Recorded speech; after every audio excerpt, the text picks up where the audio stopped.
siya dahil ang puso ko ay nabihag niya. Alam mo bang inaaral ko siya at tunay ang aking niya darama. Kahit ako'y nagmukarda na ay ayos dahil basta kasama siya. Kahit sabihin pa ng iba nababaliw na ang talaga. Kahit mayroong ibang nagtsatsa-tsa nagumumpa, nagsasalsa. Pwedeng sabihin nyo to sa kanya, ang puso ko'y nahihirapan na.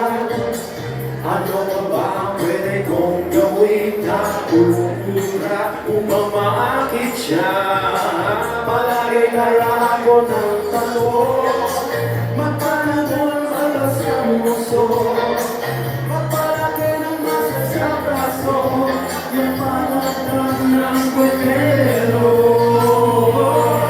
Buksan mo, papasukin ako, walang kapana sa'yo.